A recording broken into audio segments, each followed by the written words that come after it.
Well, I'm General Manager for Commercial Operations at Wolves, so I oversee the trading elements of the club, whether that be retail, through to ticketing, what we call F&B, which is food and beverage, and that's everything from your pint on the concourse right through to our most premium hospitality offering. And we also have a fourth bucket, which is known as ancillary sales, which is things like car parking revenues, lottery, museums, stadium tours, things like that.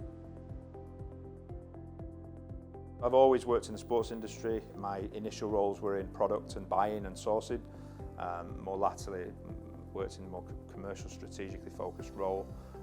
Prior to joining Wolves, I worked in Formula One, ran their merchandising business at Track and online.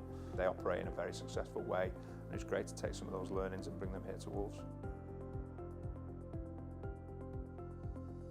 To be honest, I wasn't really looking for a career change. But some of Jeff's guys asked me to come down to the training ground for a chat, and if I'm really honest, I went into that meeting fairly closed-minded because I was really happy in my job. But within 10 minutes of speaking to Jeff and the guys, I was bought in. You know, a lot of owners in football talk a good game and say a lot of stuff that they're going to do, and don't necessarily have the nous or even the resource to back it up. But it was really clear from spending half an hour with Jeff and the Folsom guys were really behind this project, and it was definitely something I was keen to be involved in straight away. We've all probably worked at places that have a set of values, and you'll hear of them quite early on in your time there, and then you'll walk out of the room and never hear or speak of them again. And it's actually quite different at Wolves. We always try to be progressive. You know, that's one of the biggest ones for us. So being ambitious and taking risks and being entrepreneurial is, something that's a directive from Folsom and from Jeff, and something that we're all keen to really embody and thrive off. We're also very, very humble as a club at the moment. I think that we act in a certain way that maybe other clubs don't, and we're very, very proud of that. And we are, very, very unified and determined as a club as well. And we have our goals and objectives, and we're all working together and pulling hard to make them come to reality.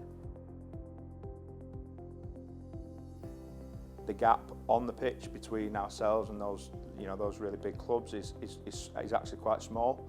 But the gap off the pitch commercially is still fairly enormous. So my job and the guys around me is to close that gap, and we've got to grow the commercial areas of our business. That's if we want to be competing at the highest level. That's just something that we have to do. We have to get bigger and we have to get better at what we're doing. And the second key objective for me is always to have the fans at the front and centre of what we're doing. If we don't have a content fan base, then we're doing something wrong. We have undergone a whole product overhaul, so I think the eagle-eyed fans will have seen that we have made some changes. We've changed our supply chain.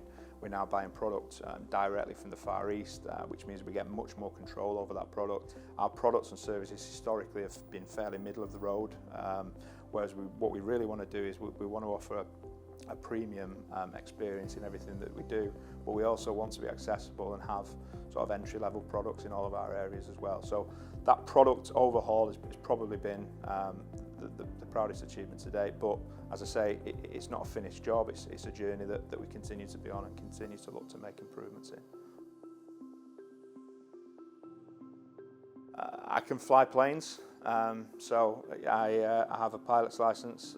2008, 12 years ago, headed over to Florida to do my license, and to be honest, that was the dream. I was on a path to becoming a commercial pilot. That was all I'd ever wanted to be as a kid, and finally scraped enough money together to go to Florida and learn how to do that. And unfortunately, when I came home to finish that training, it was 2008, the stock market crashed, there was a huge financial crisis, and the dream was over because the funding program that I was on was pulled from underneath me, so had to go back to selling sort of key rings and badges in club shops.